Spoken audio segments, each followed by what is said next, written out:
All right, man, peace. So, brothers, this is going to be the second and final part in the two-part R. Kelly is Orpheus series. I'm going to be expounding on this sentiment in the epilogues to these videos, and I'm going to be touching on this R. Kelly narrative from other perspectives in other series. But once again, R. Kelly is proverbial Orpheus of the entertainment industry, of the music world.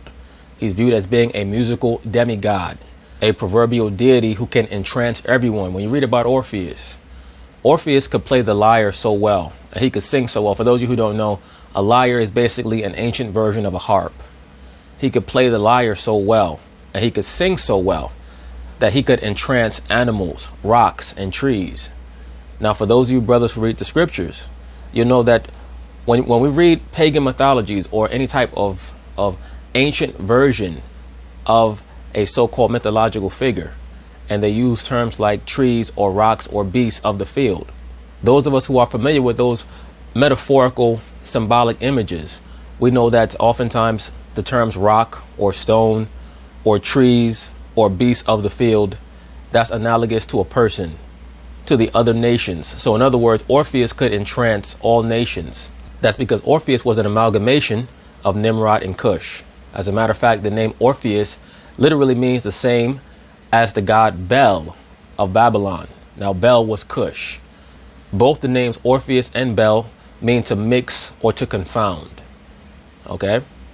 Now, Orpheus, and I already related this in part 1, came into Greece or into the Attic Peninsula or to the Ionian Peninsula from Kemet. And he brought with him the knowledge of music, the knowledge of agriculture, the knowledge of witchcraft. And he also brought with him instruction on the Osirian and the Eleusinian mysteries. And I touched on the Eleusinian mysteries in a two-part feature. Well, really, they were the second and third part of a series that I've been doing on the Catholic Church. I mentioned the Eleusinian mysteries. They're in relation to the mother goddess and her daughter. The mother goddess is Ceres or Demeter, and her daughter is Persephone. We're going to be touching on Persephone when I address the dynamic between R. Kelly and Aaliyah, because Aaliyah was proverbial Persephone in the music industry, and R. Kelly is proverbial Pluto/Orpheus. Okay, that's the ritual that's being played out. And once again, I understand that many people will claim that it's very far-fetched, but you have to understand how the entertainment industry operates. You have to understand the ritualistic aspects of these high-level global narratives and what they're actually meant to signify. Once again, R. Kelly is Orpheus. And if you understand the story of Orpheus, how it ends is that many of the members of Orpheus's retinue meaning his fan base, they turn on him. His female fans turn on him. Orpheus had a group of female fans who were nymphs known as Maenads, Maenads. I touched on this when I did the video on Hugh Hefner. Hugh Hefner was another MK programmer who operated according to the Bacchanalian mysteries, just like R. Kelly. Hugh Hefner would program the Playboy bunnies to believe that they were Maenads, meaning they were attendants to him. And he's Bacchus, the pansexual god of lust, of love, of wine, of revelry. R. Kelly is in the same vein. That's why I say it's ironic that many brothers try to juxtapose R. Kelly to Hugh Hefner. Now, we know that when Hugh Hefner passed, they actually extolled his virtues on this TV show. Gayle King talked about how great a person Hugh Hefner was. Brothers, we should never expect for a Caucasian man to be covered in the same vein as a so-called black man. We have to have our own media. We have to have our own discourse on issues and not worry about what the other races or the other demographics are concerned with. The liberal black woman is not with you. All right? Stop being concerned with them. Stop being concerned with trying to prove shit to them. Let them go off on their own. For the sisters that actually want to be a part of something transformative, then they can humble themselves and hopefully be a good wife to a man. But you should not be concerned with what these other races think about you. I understand that their mainstream media is very powerful, but we have the ability to offset the impact of the mainstream media with social media. That's the point of brothers trying to raise their level of comprehension to a higher level. But just getting back to the point, at the end of Orpheus's life, the Maenads, or his female groupies, they turned on him. And they actually destroyed him. They ripped him apart alive. And that's the ritual that's being played out right here with R. Kelly. And we're in the latter stages of it. So anyway, they're going to talk about it. I'm going to chime in. I'm Bianca Goladrigo with Gayle King, John Dickerson, and Nora O'Donnell. Let's get to it. I've been getting messages over the past hour. So many people talking about this R. Kelly interview. Once again, brothers, near the end of Orpheus' life, he was turned on by the members of his entourage, of his retinue. Not only did the Maenads turn on him and destroy him by ripping him apart, but also the beasts of the field turned on him. Who are the beasts of the field? The beasts of the field are the media, are his fans. The Maenads are the groupies, the female fans that claim to love him so much. But I'm going to delve into this concept deeper in the epilogues. It was his first interview since he was jailed last month, and R. Kelly says the charges of aggravated criminal sexual abuse are all lies. The singer spoke with Gayle for nearly 80 minutes yesterday. Once again, Gayle King is an MK handler. Notice how she's wearing the all black. Yesterday, he strongly denied. And as I stated in the video that I did with the brother who was formerly on the Kansas City Chiefs, Kareem Hunt, when he was interviewed by Lisa Salters, they both wore all black. He denied having sex with underage girls or doing anything illegal. And Bianca, he wants people to talk about it. In this interview that you'll see only here on CBS This Morning, we also asked Kelly about his rough childhood and his story of surviving years of sexual abuse. He also discussed how the allegations against him could affect his personal life. And hey, brothers, isn't it so interesting? R. Kelly was molested as a child. It's basically common knowledge that he was molested from the age of 6 or 7 years old to 13 or 14 years old. Not only has he attested to this, but his brother, Kerry Kelly, has attested to this as well, that their older sister molested them. Now, how many internet posts or messages have you heard from anyone saying, let's go find this person, Teresa Kelly, is she even still alive? Let's find her and hold her accountable for what she did. Even if you believe R. Kelly is a monster, she created that monster, or she played a part in creating that monster. Now, Teresa Kelly, who knows what she actually is? Is she in the craft, or was she involved in the fostering of the multiple personality disorder of R. Kelly? You have certain homes that are generational when it comes to satanic ritual abuse or sexual abuse. So was she in the know? I do believe that there were certain components involved in R. Kelly's life where there were people who understood what R. Kelly was supposed to represent, and they were strategically placed in certain locations, or I should say R. Kelly was purposefully placed in certain locations so that they could bring out the best in him. But once again, we're going to be investigating that in other videos. Just getting back to the point, you don't hear the clamor to have Teresa Kelly arrested and incarcerated, when very clearly not only is she mentally ill, she was engaging in child molestation, but she was engaging in incest. Nobody's talking about that, though. life and his career. Do you still expect people to buy your music? Yes, Gayle King, people are still going to buy his music, especially if he's found innocent when he finally does go to trial. Okay? At the end of the day, the brother is, bar none, probably one of the top 5 all-time most talented performance artists in the entertainment industry over the past 30 years. There's a reason why he's written songs for everyone's favorite artist. You know, like how certain fans of a basketball player will say that so-and-so is your favorite player's favorite player. Or they would say about Floyd Mayweather that he's your favorite fighter's favorite fighter. R. Kelly is your favorite artist's favorite artist. Because when artists listen to music, they don't listen to it how a fan does. They listen according to vocal arrangements and instrumentation. And R. Kelly is the creme de la creme when it comes to vocal arrangements and production, which he does for the most part on his own, as well as songwriting. I mean, he's simply exemplary. That's why, once again, he is Orpheus.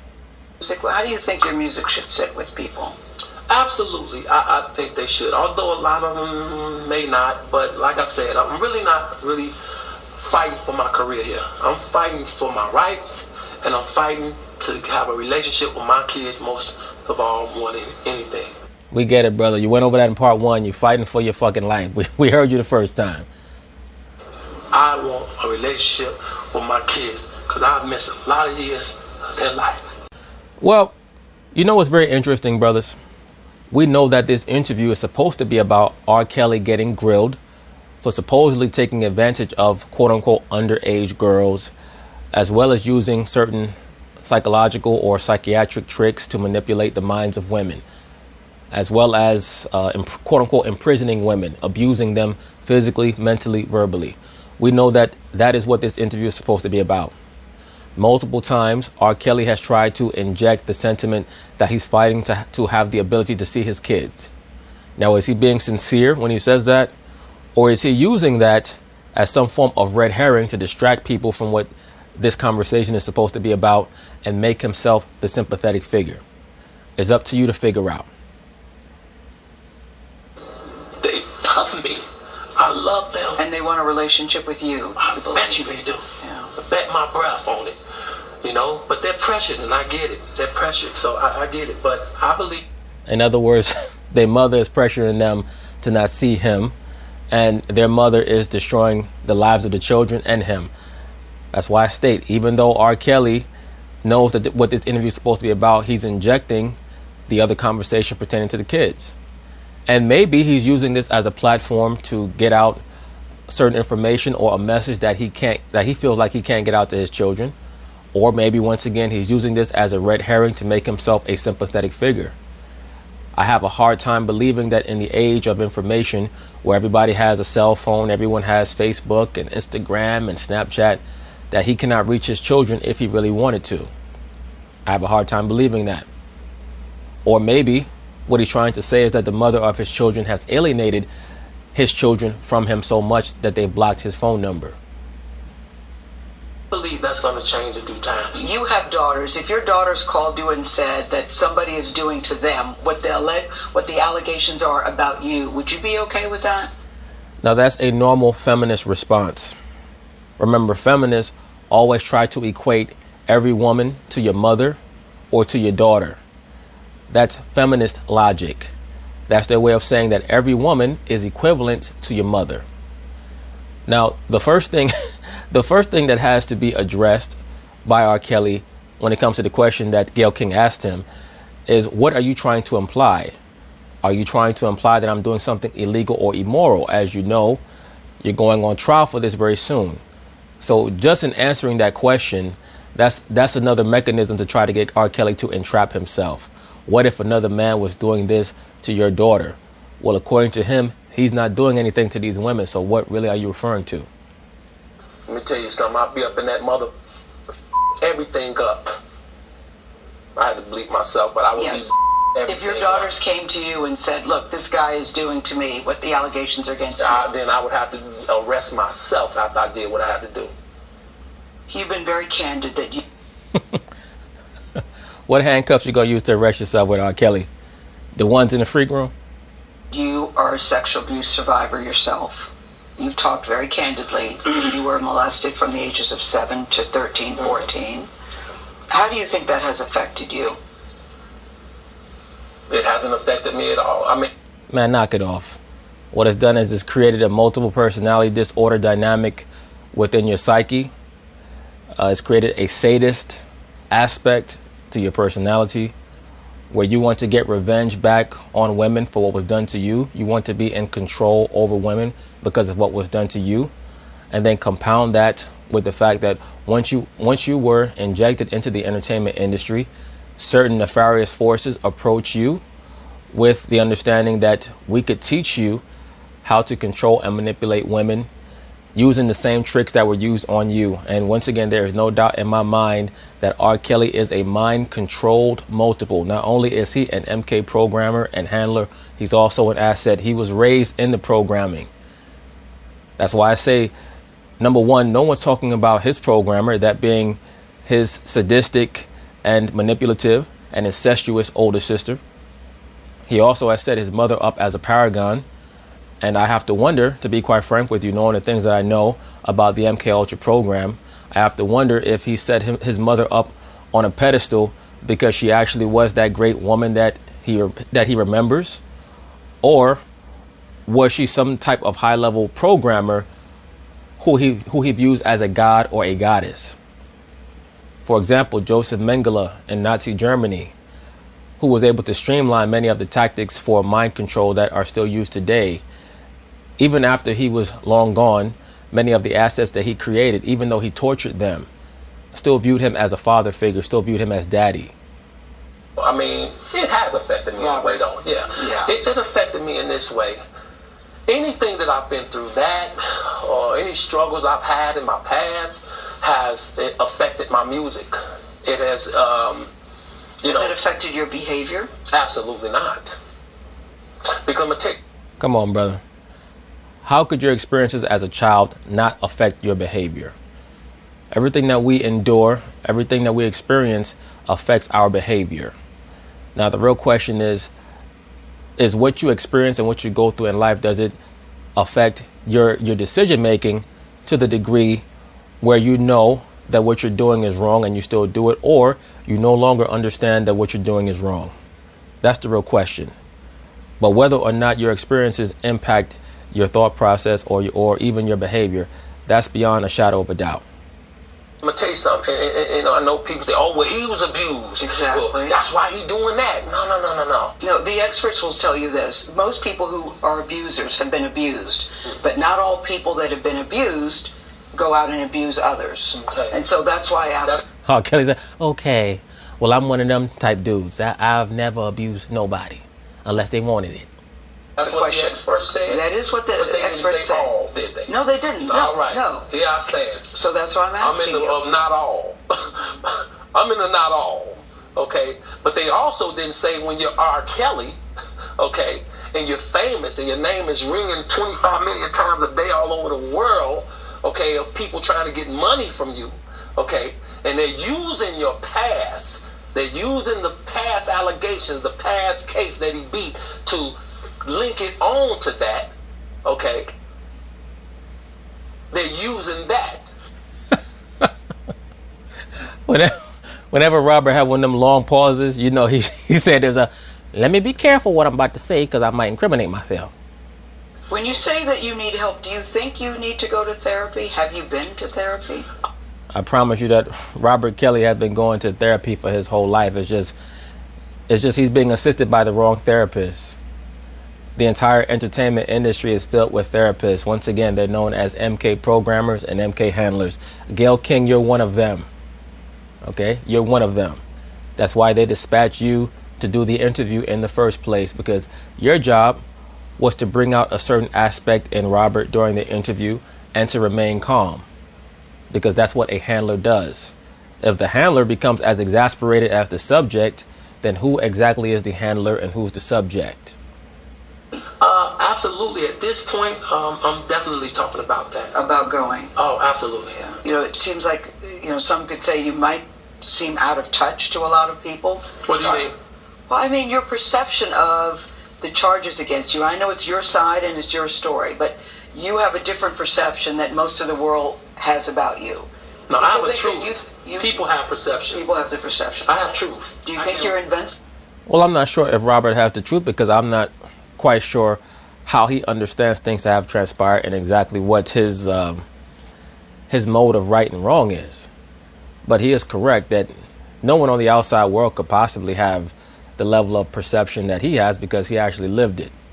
Oh, absolutely not. Let me rewind this back a little bit. You have a different perception that most of the world has about you. No, I have a think truth. that People have perception. People have the perception. I have truth. Do you think you're invincible? Oh, absolutely not. I just think I'm human. Well, Jerika Duncan joins us at the table. You've covered these allegations. Now, brothers, keep in mind, Gayle King asked Robert Kelly, she said, do you think that you're invincible? That was an encoded way of basically trying to touch on whether or not he still believes that he's a god. Because a god can't be touched. But once they bring him down amongst the others, then he can be destroyed, he can be killed. These allegations and the stories against him, you've talked to some of the victims and their families. Correct. How do you think this interview is going to resonate in the court of public opinion? In the court, he's very adamant about his position. And How it resonates in the court of public opinion is based on your ability to comprehend exactly what's stated, your emotional attachment or detachment to the case, to the subject, to the person. So it's going to be different for everyone. Most people today are easily swayed by media propaganda, especially not even storylines themselves, but sentiments. People look at a case like this with R. Kelly, and what resonates in their mind is Number 1, molestation. Number 2, rape. Number 3, a big black man taking advantage of women. And what you'll notice, and they keep trying to push this phrase in accord with the Robert Kelly case or the R. Kelly case, is black women, black girls. He took advantage of black girls. Not that he took advantage of girls, is that he took advantage of black girls. Why do they keep saying that? Because they're trying to create, as I've already stated, a bigger divide between the so-called black man and the so-called black woman. They want to communicate with the liberal black woman and help her understand the so-called black man cannot be trusted for anything other than insemination. As soon as you allow him to inseminate you, kick him out the home, move him to the side. We're moving on. When I say we're moving on, I'm talking about this society is moving on without the so-called black man. You don't need him. Any top-level male musical artist who ever made music where he seemed to quote-unquote objectify women, we're going to scrutinize him and we're going to destroy him. Meanwhile, Nicki Minaj and Cardi B and back in the day Lil' Kim and any female artist who spoke about men and how many men they had sex with and how they were riding dicks and all that other stuff and how they kick men to the curb, we can still keep pushing them. Beyonce, I can have another you in a minute, even though her husband, Jay-Z, is her guru and her Svengali, but we can push that. They're about to re-release that demon Rihanna back out onto the masses. But any male artist who is singing super sexualized songs, we're going to move him out the way. Especially someone like an R. Kelly, who everybody knows or everybody has known about his quote-unquote illness for the last 25 years. Everybody's known about it. It's one of his programmed alters. He has an affinity for younger girls, and if he can get away with it, he's going to get away with it. They're using terms that are inflammatory that don't even apply. R. Kelly is attracted to teenage girls. Pedophile is for a man or a woman who is attracted to children who are prepubescent. R. Kelly's not a pedophile. He still has issues because it's very clear that he's trying to express some level of yearning within him to have control over a mind that is still in its formative stages. And once again, in this society, the female is not raised to be a consort to a man. She's not raised to be a wife. So it's very clear that it's not like in the ancient world where a man would marry a woman at 14 or 15 and she was raised to be a wife. In this society, women are not raised to be wives. So it's very clear that if R. Kelly is trying to sleep with a 14 or 15-year-old girl, it's not because he wants to really be in a long-lasting relationship with her where there's going to be an exchange of thought processes that where both people are going to be able to grow. That's the real issue. R. Kelly needs to be assisted with a lot of his baggage. He's not going to be willing to unpack his baggage because of how vulnerable he's going to look. And I think the fact that, first of all, great job to you and the crew that were able to book this interview, because I don't think anybody expected to hear from R. Kelly. I didn't expect to hear from R. Kelly. I did. You thought that R. Kelly was just going to chill to the trial? Absolutely not. Now with his name getting destroyed and all his business options starting to shrivel up. That magnitude, celebrity, deciding to sit down while he's actually facing felony charges that could land him in prison for up to 70 years, and he decided to give his side. Of course, we did want to hear it, but I think when you look at social media and on Twitter, he doesn't have a lot of support. I think there are people who will say, oh, this is what I'm saying, the girls were lying or what have you, but by and large, what I'm hearing and what I'm seeing is not a lot of people have sympathy for him. And even from... I think that the overall sentiment is that people have known for a very long time that R. Kelly has an issue, some type of issue, mental, psychological, sexual. But like all other entertainers at his level, he is a pansexual. He is a venerator of the Baphomet. But those are components that cannot be addressed in the mainstream news. So R. Kelly's attitude is, how am I any different from anybody else?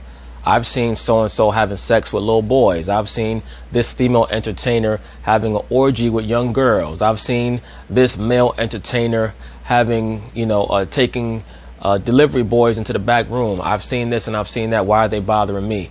That's truly what the conundrum is for him, in my view, allegedly. All right, allegedly. From some of the victims victims. Yeah, what about the the alleged women? victims, Joronda Pace, she was featured in that docuseries and said that she met R. Kelly after he was acquitted and then started a sexual relationship with him when she was 16 years old. So she's... Yes, the same female who even stated and admitted that she lied about her age before she had sex with R. Kelly, and then admitted how old she was after they had their first sexual contact. So, I mean, this is what we're dealing with here, but I'll be covering her in another video. So she said on Twitter, I did not see R. Kelly. I didn't see my abuser. What I saw was a man that needs help. Yes, he should go to the same psychiatrist as you. You've been doing wrong for decades, she said, and the people around you make you feel that your actions are right. You tend to believe that you're doing no wrong. And then Joronda Pace is another lonely, liberal black female who, for some reason, thought that R. Kelly was going to sweep her off of her feet. Once again, R. Kelly has a lot of problems. But when you when you combine the problems that he has with the problems that the average female has in this society, that's a recipe for a nuclear explosion. we also got a statement from Sparkle. Sparkle is the artist that R. Kelly used to work with. Sparkle is the used up, dried up, prune-faced so-called R&B singer from the 90s who hasn't had a hit since George Bush Jr. came into the White House. To work with. She was also featured in the docuseries. She plays a bigger role in this huge narrative because she was one of the first to speak out. She's the one that identified her niece as the one in that first video where he was charged with child pornography. Was her niece? Yes, the niece that she brought to R. Kelly, acting as a procurer of sex for R. Kelly. Her niece was 13, 14 at the time. Correct. Right? And she said this was the niece. Of course, he was acquitted. She didn't say it was her. The parents didn't say it was her. But Sparkle's... See, roundtables like this are never going to be fruitful because they no longer allow men who have a backbone to sit on the morning news. You're not allowed to be a man and have a backbone on television anymore. Because if you had a truly intelligent man with a backbone, he would make all these women look stupid immediately. And they'd have to take him off TV because it would be an affront to their egos as microcosms of the mother goddess. They're all taught to believe that they're smarter than men. Very little of what they're saying is getting to any real point other than being able to express some level of resentment at R. Kelly. Because keep in mind, most of the females on this panel grew up on R. Kelly's music or were in some level of maturity while R. Kelly was really starting to jump off. I mean, Gayle King, come on. Gayle King was born in 1954. So she was already in her 40s when R. Kelly was at his peak in the late 90s, going into the early 2000s. So she knows what it is. Even her, she was getting titillated by his music in her mid to late 40s. The real issue is that there's a lot of resentment, there's a lot of jealousy that these females have because they're delusional. They listen to R. Kelly's music and they imagine that it's them that he wants, as opposed to understanding that R. Kelly is, he's an actor who can sing. Sparkle said the interview is continued display of Robert's entertain at all costs mentality. She said, with arrogance and a lack of accountability, I'm praying for their safe return back to their families in reference to the girls. I agree with what Joronda said. I think he needs help. I think that... Yeah, I think that she needs help too. From what I understand, that person, Joronda Pace, was on the Steve Wilkos show. And this was in a storyline prior to the R. Kelly storyline where she even admitted that she was involved in some prostitution in Chicago. That's from what I was told. So I have to say allegedly. As we were sitting there, I felt that he became very emotional several times. That wasn't just, you've seen some of the outbursts, but he became very, very emotional many, many times during the interview. And I actually think that he needs help. I thought in some... Well, it's obvious that he needs help, Gayle King, but how powerful can the help be? Because the programming within him is so deeply embedded. He's going to have to be completely deprogrammed. In some ways, we were seeing a breakdown right before our eyes. Brothers, did you hear that term that she used? An MK Ultra term for assets that start to go through breakdowns is self-destruct programming. Now, many times assets will normally start to go through self-destruct programming in their late 20s, around their early 30s. And we saw that with R. Kelly when that whole situation first came to the forefront with the quote-unquote young girl. Right now, he's 52. So what do they have planned for him? As I've already stated, in my view, they're putting him through an Orphic ritual. Once again, Orpheus was the most talented musician of his day. Really, that name Orpheus was a pseudonym for the person known in the scriptures as Cush. Cush was the great inventor. He was the enlightener for mankind. And his son, Nimrod, who was also known as Asar or Bacchus, he was known as the great liberator who freed mankind. But Cush was the brains, Nimrod was the brawn. Cush also, as Hermes, was credited with inventing the lyre, the same instrument that Orpheus was known for playing with so much expertise. Once again, Orpheus, near the end of the tale about him, was torn apart by his own fans, by his own fan base. Okay? Please keep that in mind. He composed himself and came back because he does want people to hear him, but he does think the world is out to get him and everybody is lying. And that's just... Well, the world is out to get him, and there are some liars out there, but there's enough truth that can condemn him that they don't really even need the lies. It's just... And I said after a while, Robert, how can everybody be lying except you? What makes you either so special or what makes you so unlikable that all these women would come out against you? Because they got their hearts broke. I mean, that's not difficult to figure out. There's nothing more bitter than a woman. The scriptures tell you that. Ecclesiastes 7:26. Solomon said, I find more bitter than death the woman. A woman will stand there as you getting a noose put around your neck. And she could know that she lied on a man who's about to get hanged. And still just keep her mouth shut. You know how many men are in prison right now, Gayle King, over a lie that a woman told? I mean, shit, you probably got a couple niggas locked up over some lies you told. Allegedly.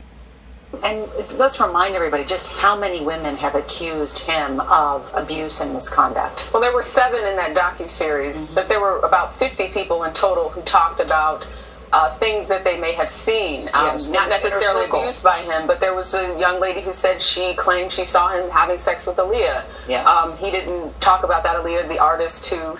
Yeah, that female who was clearly very jealous that R. Kelly chose Aaliyah and not her. That washed up background singer for R. Kelly.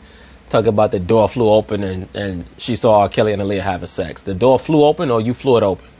Who he allegedly married when she was 15 years old, and later passed away. But it was fascinating. Now, that was a remarkable interview. And I think everyone is just so shocked that it went on for so long. I mean, if you look at prior interviews where he's left, when it goes too deep, he gets up and he leaves. But you were able... Because his life was not on the line. And he was still able to sell units. He was still able to sell songs over the internet. Right now, this quote-unquote mute R. Kelly thing, this is fucking with his pockets right now. So he has to get a message out. That's what this is really about. The Maenads, a lot of embittered former R. Kelly fans, and you'll notice all these broads that you see that are part of quote-unquote mute R. Kelly, they're all from their like late 30s and up. They're all done with R. Kelly right now. They're mad at the world. They have a couple babies, couple baby daddies. They hate men. Okay, let's get at R. Kelly. You were able to keep him in that chair, and he did compose himself, and he continued because to talk. he said I've been silent for too long while people are saying, oh, No, Gayle King, he's been silent for so long, and now his money's getting fucked with.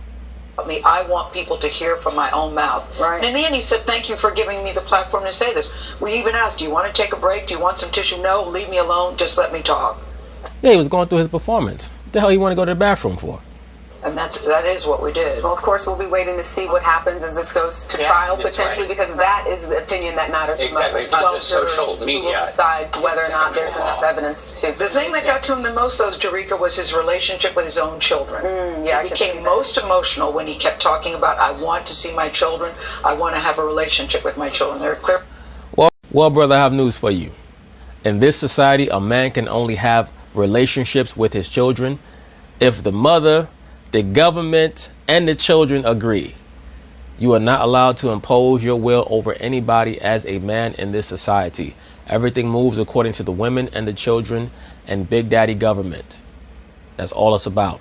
The homosexual, the transgender, the lesbian, the woman, and the child all have rights and privileges over the so-called black man. Period. Bottom line. Clearly issues with R. Kelly and his ex-wife, Andrea, which he says he has the utmost respect for her because she is the mother of his children. Bullshit. He had to say that because he's on TV. But that's what got to him the most, talking about his own children. And it's worth noting we likely wouldn't even be here having this discussion if it wasn't for that docuseries. We've been covering it for the past few months. Yes, the docu-series that that was produced by that beluga whale, that damn Dream Hampton, that washed up former hip hop writer who was formerly associated with the Luciferian Notorious B.I.G. Now all of a sudden, because she looks in the mirror and she don't like what she sees, now she wants to go after R. Kelly. She wasn't going after him back in the 90s when she could still get a man. Now, once again, brothers, all this Me Too shit is actually about is a bunch of embittered, old-ass, quickly expiring feminists who want to take a bite out of the backside of a man who they feel like has been, getting his way. And they're tired of it. So true. Yeah, also.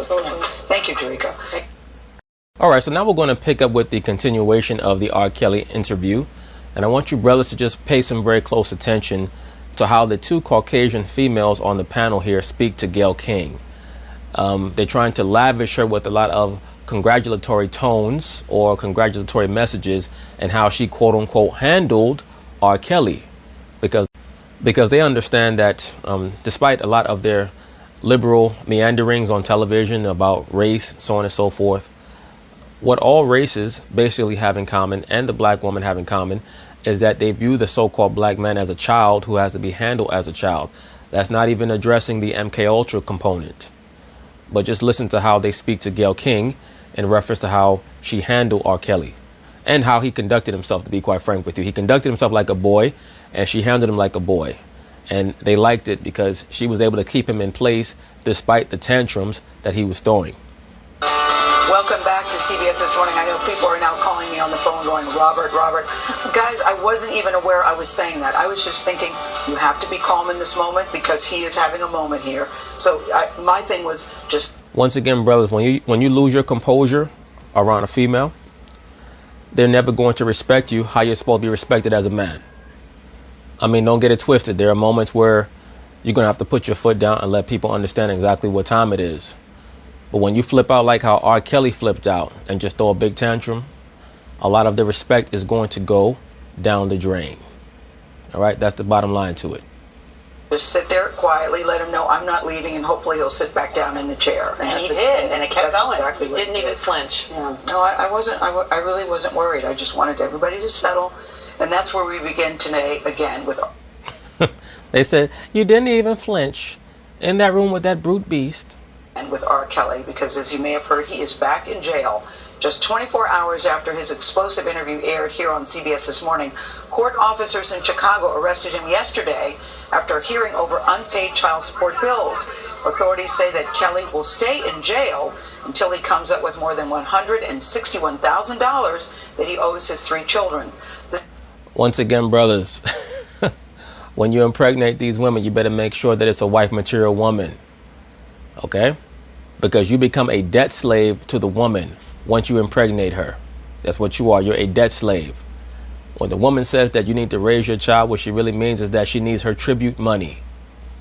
That's what she means. The woman in this society, for the most part, has no intentions on being a wife. Her sole intention is to be a microcosm of the mother goddess. That's why I always tell you cats, when you look up the depictions of the mother goddess, she's by herself nursing her child.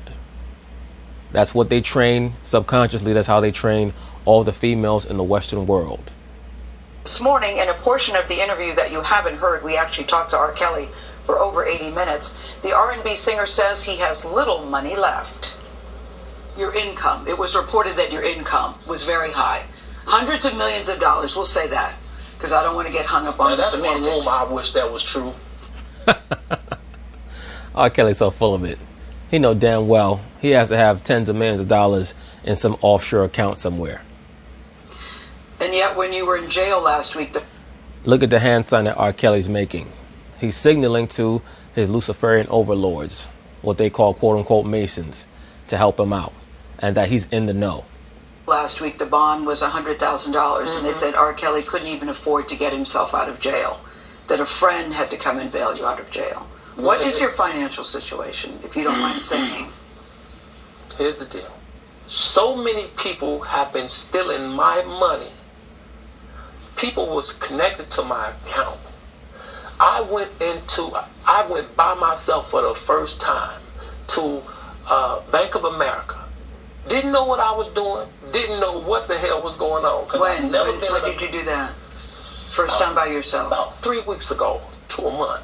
3 weeks ago was the first time you went to Bank of America? Yes, bitch. Did you hear me the first time? I said 3 weeks ago to a month. I went to go check on my money and shit, I had but $3 in there. Absolutely. By yourself? By myself. Because I was so tired of not knowing where my money was, what my publishing is. Isn't that on you then? Well, wait a minute, Robert. You mean to tell me when you was making Fiesta, you ain't know how much money you had in your bank account? Come on, man. Then? Huh? Isn't that on you? A lot of it's on me. That you didn't know where your money is? A lot of it's on me. And people say he doesn't have money because he had to pay so much in settlements. What do you say about that? Lie. That's my new shit. Lie. According to court documents, Kelly settled 3 lawsuits with women who alleged they were minors when he had sex with them.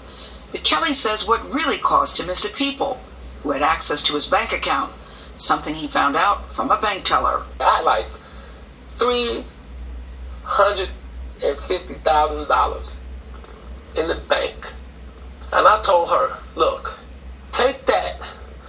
I want to start a new account. And that's the way it is, right? So she said, okay, it's going to take 6 to 7 business days. I said, good. That means that we have 6 or 7 business days to get to know each other better. Because I like how your titties are sitting behind that counter. To clear. Does that make sense? Yeah. The day after the trip to the bank, Kelly was indicted on 10 counts of aggravated criminal sexual abuse. He says he was unable to access his bank account to make bail. Now he's back in jail for the separate child support case, something he became emotional about during our interview.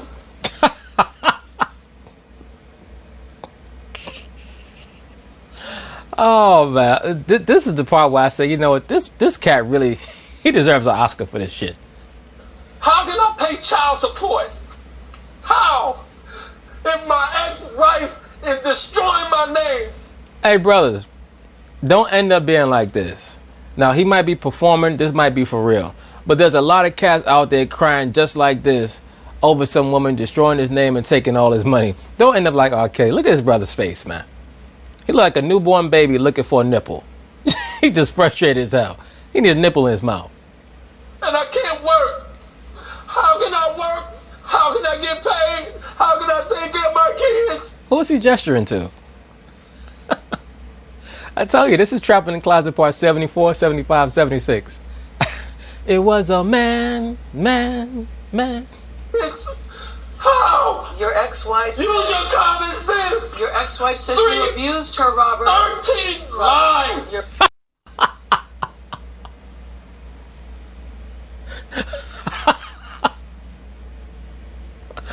I tell you, that's my new line, man. Be like, sir, you got the time? Yeah, 6:51. Lie! It's 6:52. You watch it slow. 13 years being married. I flew in on a helicopter.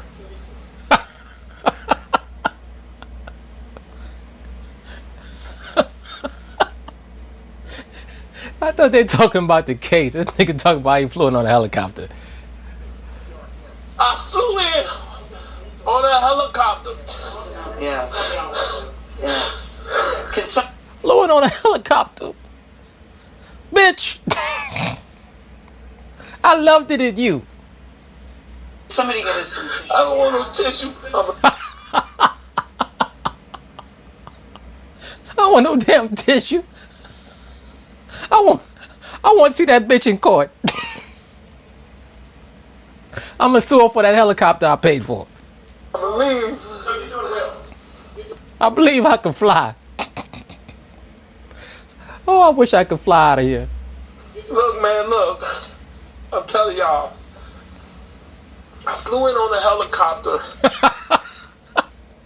This nigga still talking. He's still talking about the same helicopter. With a damn puppy.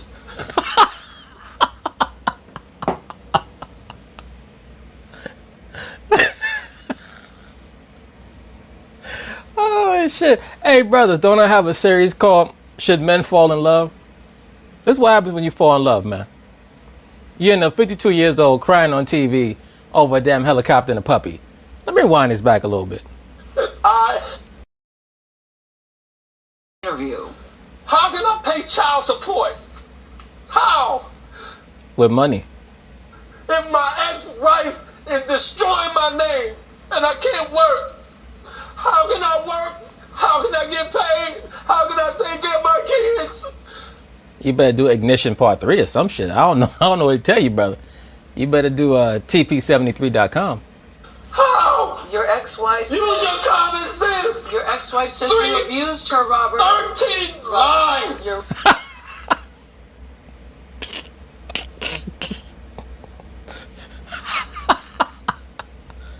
Hey, notice he was married to the bro for 13 years. That's not a good sign. That's a number for chaos there.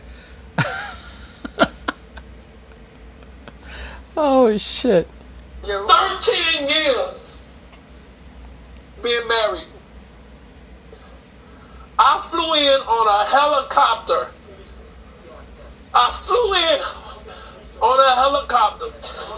This brother having R&B flashbacks. I flew in on a helicopter.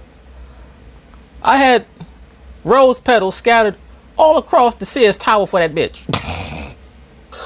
yeah. Can somebody get us some tissue? I don't want no tissue.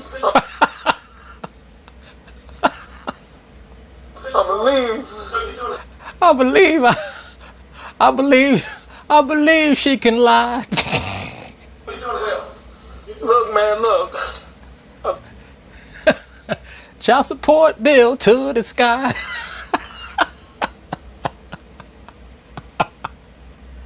I think about it every night and day.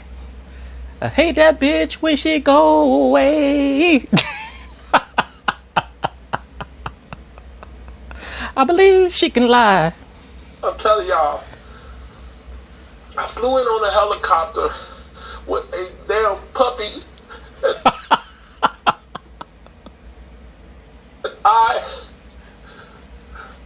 proposed to Drill, whom I was in love with. Up, there you go. Hey, brothers, I tell you, should men fall in love? The answer is no. You love your woman, you don't fall in love, because this is what happens right here. And told her, hey, look, I make mistakes. I'm not perfect. We got married. Okay? We had 3 beautiful kids. Not once have I ever had a domestic violence call at the house and all this, that, and the other. It never happened. Okay? But in the Lifetime docuseries Surviving R. Kelly, his ex-wife Andrea described a tumultuous and sometimes dangerous relationship. And I went to the National Domestic Violence Awareness Hotline. And there's 17 questions. There was only 2 things on that list that Robert hadn't done to me. Oh, that's obvious. The 2 things was get you a facelift and a hairdo. Cause shit, good Lord. I mean, good thing from the neck down, you pretty good, but good golly, Miss Molly.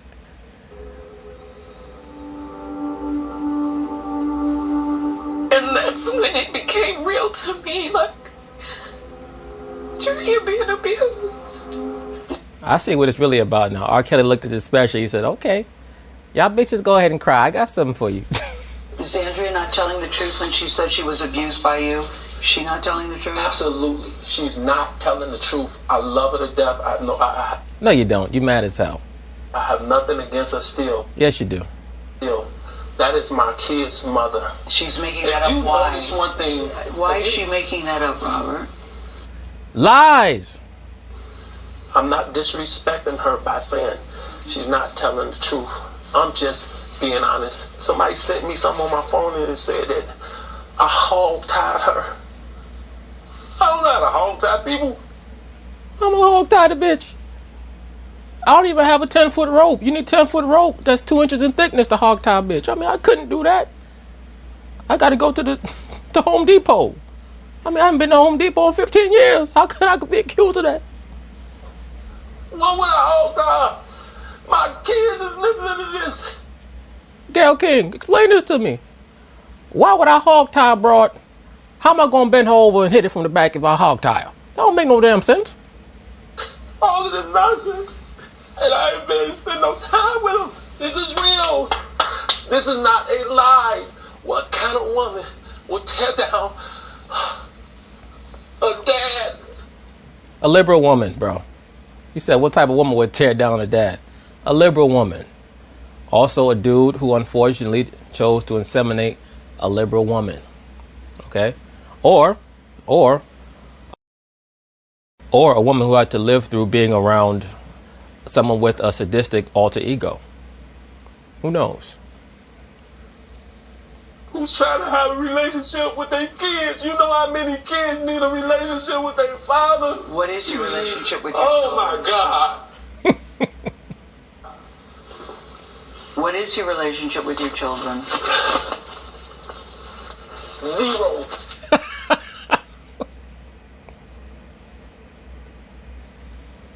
Yeah, R. Kelly, he needs to consider really performing at a comedy club, man. I mean, what he's saying is not funny. It's so obvious that he's being theatrical. And part of what he's saying is funny, but it's just the way that he's expressing himself is so clear that he's a natural entertainer. But I know my kids love me. Don't be so sure about that, brother. Once again, this society does a very good job of teaching various demographics to despise any form of male authority. And I'm in love with my kids. I love my kids.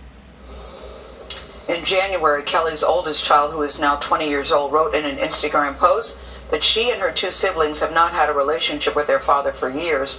We reached out to Andrea Kelly for comment on R. Kelly's allegations, but her representatives say they do not have any statements at this time. Let me say this very quickly. It's very common for children of entertainers, whether they be in the sports world or the movie industry or singers or what have you, to not be particularly close with their parents because their parents normally are out on the road. Now, I'm not sure if the children are going to use this incident to express any form of antipathy that they've had for their father for not being around and they just are going to try to gang up on him, or if they have been proactively mistreated by him and that's why they're so upset. Either way, that's why I stated R. Kelly should not be so sure that his children, quote unquote, love him. I mean, you never know. I hope that they do, but he has a lot of issues that he has to deal with right now. You know, I was there and it was disturbing. It's even more disturbing to see it on video. I even think this is more disturbing than what we saw yesterday. You know, you talked about him being sort of on the verge of something, but the volatility that I saw there, the intense. Now, brothers, did you hear that? They both came to the deduction that R. Kelly is, quote unquote, on the verge of something. What they're talking about is suicide.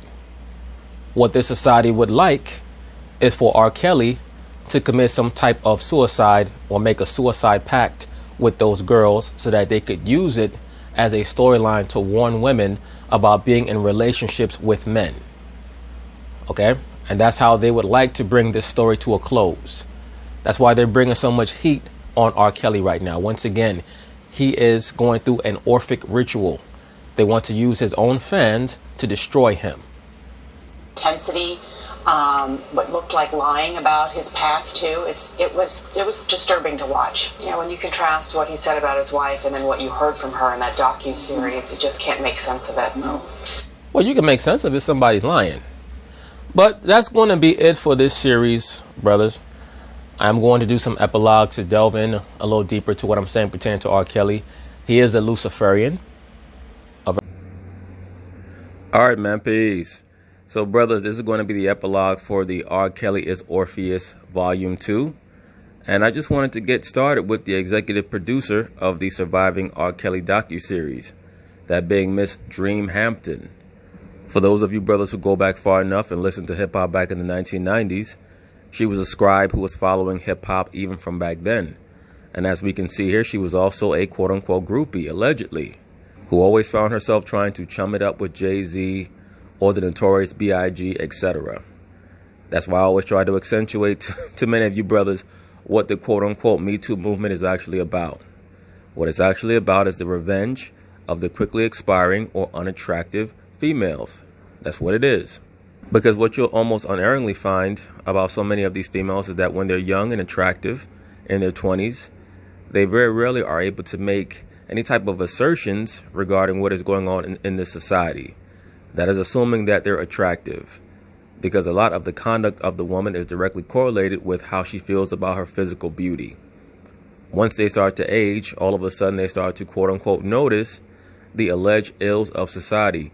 And I'm not going to deny that there are certain issues that this society has, especially in its treatment of certain demographics. But at the end of the day, when you take things too far and you go the fascist route, that's not going to benefit anyone. And to be quite frank with you, if we're going to speak about which demographic gets treated the worst in this society, women, for the most part, have very little to complain about. Very little to complain about, because they get treated better here in America than any other country on the planet Earth, and it's not even close. It's not even close. But once again, let's take a look at this photo right here. Jay-Z is someone who was utilized to push the glamorization of the so-called drug kingpin, and she's buddying up to him. As I've already stated, she was a very close friend, quote-unquote friend, of Notorious B.I.G., who was known for penning such depraved lyrics such as, don't you know my nigga gotta fucking kidnap kids, fuck them in their ass, throw them over the bridge. So now, a person like this, and I mean, that's not even talking about Biggie Small's lyrics on the song Dead Wrong, which not only advocated rape, but also incest. But she was chumming it up with those guys back then. Now, all of a sudden, she wants to come after R. Kelly. Why is that? Because she's 40 plus, completely out of shape, extremely unattractive at this point, and now she wants to go back and take advantage of the Me Too movement and try to retroactively attack R. Kelly for doing things that I'm pretty sure she knew about from back then. So now this is how Miss Dream Hampton looks today. And as we look at how she looks today, it's very easy to understand why she wants to jump to the front of the line in the Me Too movement. Because she clearly cannot attract a man anymore. No disrespect. No disrespect, but it's so transparent what this movement is actually about. So now we're going to jump ahead and look at this photo here of R. Kelly. It states here at the very bottom left, music is my shield. Of course it is, because he proverbial Orpheus. He uses music to entrance the public and to get their minds off of attacking him or trying to destroy him. Music is his gift. And as we can see here with the hand sign, he's making the upward triangle for the goddess, the mother goddess. That is her symbol, or the quote-unquote delta. R. Kelly is a venerator of the mother goddess, and as we can see, the model that is behind him is whispering into his ear. She's meant to represent that spirit that galvanizes him. She represents the mother goddess in this photo. Now in this photo, we see that R. Kelly has decided to utilize his image or his alter, the alter ego of the quote-unquote Pied Piper, aka Pan. And as we can see by the hand gesture that he's doing, he's showing those in the know that he's willing to have his head run through with the head of a spear or a pike before revealing the secrets. Notice his chain has a lock on it, showing that the secrets are safe with him. Now in this photo, we see R. Kelly once again making the pyramid hand sign, and only his left eye is illuminated, once again showing what? Brothers, he worships the mother goddess. He has to. And before he gives up or divulges the secrets of the craft, he's willing to give his life. That's what that's all about. And it would not surprise me at all if he's fully on board with and confederate with the so-called docu-series that's meant to destroy his career. Because once you enter into the craft, anything that happens to you, you have to accept for the sake of the great work, or the accomplishing of the great work. That being the reinstallation of the horned god, the mother goddess, and their son as the objects of overt worship. No longer covert worship, but overt worship. So now, brothers, here's a photo of R. Kelly doing one of the poses for Harpocrates with the index finger over the mouth. Once again, please understand that Harpo, or Harpocrates, is the god of silence. He's the boy god, who's always represented in the Kemetic mystery school system, emerging out of the lotus flower or the blue lotus every morning. Another name for Harpocrates or Heru was Khepri. That's the god of creation. He was represented by the head of a beetle, the dung beetle. because the dung beetle would lay its eggs in a ball of dung or a ball of feces and then roll it. And then when its eggs hatched, the beetles will come out, representing to the people of Kemet creation, or the ability to bring forth new life. So therefore they align the dung beetle or the scarab beetle with Atum, or the sun god. And R. Kelly clearly is very knowledgeable of that fact, because when he created his record company and named it Rockland Records, the emblem shows you that he is an initiate into the Babylonian Kemetic Mystery School system. And as I've stated in the video, that's the reason why he named it Rockland, because that term rock or stone was utilized in the Babylonian Kemetic Mystery School system as a pseudonym for the son of the mother goddess. Why is that? Because the word in Hebrew for stone and the word in Hebrew for son, and also in Aramaic, is basically the same word, bun or ibun, meaning a stone. It also meant your son. So that's why when you read the scriptures, it always makes a metaphor of the cornerstone, or the lively stones that make up the church of the Most High, or the sanctuary of the Most High, or the house of the Most High. Each stone representing a man, because of that metaphorical interchangeability. The other nations utilize those same images, and that's why the Kabbalist / occultist Sylvester Stallone named his character Rocky Balboa, because that term rock was meant to be an allusion to him being Heru, or the Avenger, and the last name Balboa meaning the serpent of Baal. Once again, I'm sure that it sounds far-fetched, but if you've ever watched the Rocky films, it's very easy to tell and to discern that what Sylvester Stallone was doing was playing out many of the components of the Kemetic Mystery School system. That's why his opponent was named Apollo Creed, or belief in the sun. But let's prove it. Let's prove that R. Kelly is very knowledgeable of the Kemetic Mystery School system, and that's why he named his record company Rockland Records. So now, brothers, here's the emblem of the logo for Rockland Records. And if you notice, Rockland is not even one word. It's two words. It's two words. So, once again, those in the recording industry or in the entertainment field, they're very, very well acquainted with the understandings and the multiple uses, the analogies, the metaphors for certain words and terms. That's how they teach you these things subliminally. As we look at this logo here, we see that that the person or the man is pushing that rock across the sky, and the background is in a fiery yellow / orange, representing what? The sun. And as we can see here, the man, and it's a brother, he's pushing the rock across the sky like the scarab beetle. Let's compare. You see that, brothers? The scarab beetle is doing the same thing as the man is moving that rock across the sky. You would have to ask yourself, what would be the meaning of that? Like, what does that have to do with music? This logo? The answer is very simple. R. Kelly is proverbial Kepri in his own mind, or Heru. And he is an initiate into the Babylonian Kemetic Mystery School system, as all high-level members of the craft are. Really, from the very beginning, you get initiated into the craft, and they teach you these things about the goat and the serpent and the bull, and worshiping the sun and the mother goddess and their son, Harpo, or what have you. That's why they all know this stuff. Okay, but once again, look at the scarab beetle pushing the ball of dung.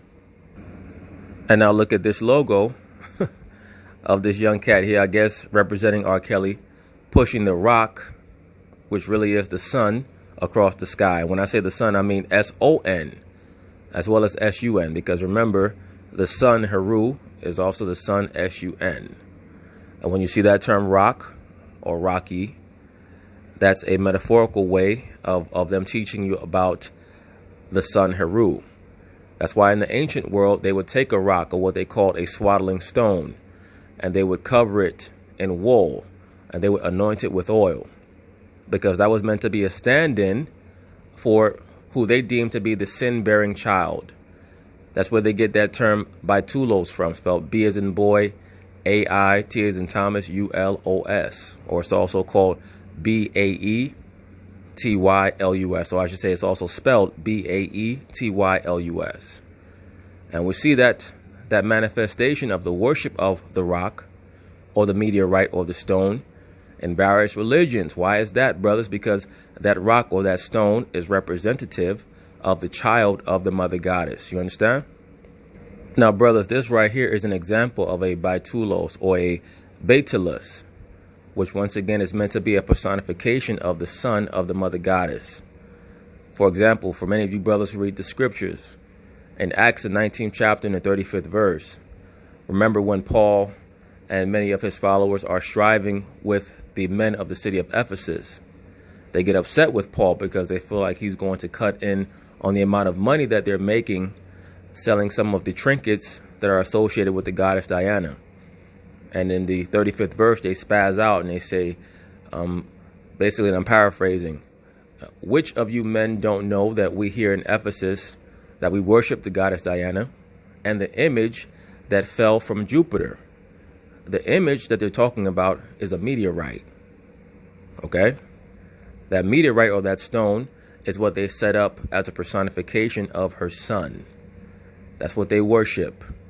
And they called it the baitulos or the baitilus, the sin-bearing stone, because once again, on the left-hand side, the other nations, they view the son of the mother goddess as the sin bearer or the savior for what transpired during the quote-unquote fall of man with Adam and Eve. Now, brothers, this is another example of a quote-unquote baitilus or baitulos. This is known as an omphalos, spelled O as in Oscar, M as in Michael, P as in Peter, H as in Harry, A as in Apple, L as in Larry, O as in Oscar, S as in Sam. Basically, it's a term that means a navel, because they believed, well, at least in regards to this object, which is just a baitulos, but they call it an omphalos. It's found at Delphi, or the oracle at Delphi in Greece. And they believe that this represents the navel or the center of the known world. When Apollo fought against the python or the giant serpent and was able to defeat the python, and he installed his own prophetesses there or oracles there, and they were divine with a serpent over their shoulder. And that's where you get the image that you see in many of these music videos with Aaliyah or Britney Spears. They're trying to show you that they're modern day oracles or diviners or really witches.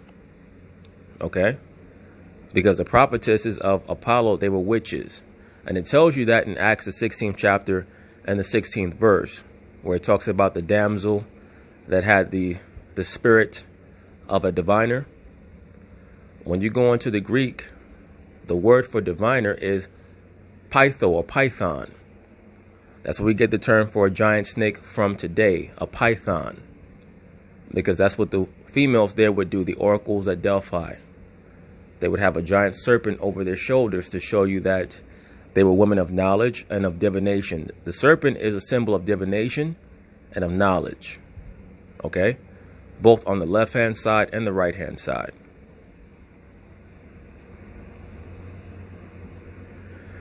Now, brothers, this is another example of what they call a baitulos. This is known as a ben stone, spelled B-E-N-B-E-N. And as I've already stated, that term ben or bun in the Hebrew means what? It means a son. So it's metaphorical. We also call it a capstone. So when you look at your dollar bill and you see the unfinished pyramid is missing the capstone, what it's really saying is that it's missing the ben stone, or it's missing the son of the mother goddess. He has to be joined onto that unfinished edifice, the pyramid, and then the work is complete. You understand? It's all meant to be an elongated metaphor.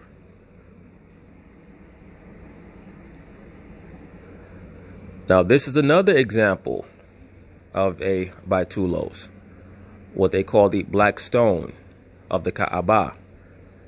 The Kaaba stone, and the word Kaaba means cube. Why is that? Because it's for the cube of Saturn, who was the father god, also known as Kronos. Now, the word Kronos, or the name Kronos, means the horned god or the horned one. And once again, that name Kronos is interchangeable with Saturn. The Muslims, they walk around the Kaaba stone 7 times in a counterclockwise direction. Why is that? Because Saturn, or Kronos, is the god of time. So, what that ritual actually represents is the ability to control time. They might not understand that.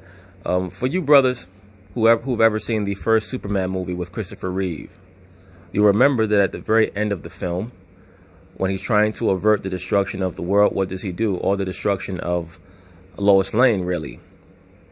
He leaves the atmosphere of Earth and he starts to travel in a direction to make the Earth go back in time. Because Superman is Heru. He represents the son of the mother goddess and the son of the father god. But he's able to control time. Superman was Heru. And the reason why the Muslims, they come and they kiss the black stone is because the black stone represents the son of the mother goddess, the quote-unquote meteorite that fell from Jupiter that we read about in Acts 19 and 35. All right? So, brothers, that's basically it on that. So, peace.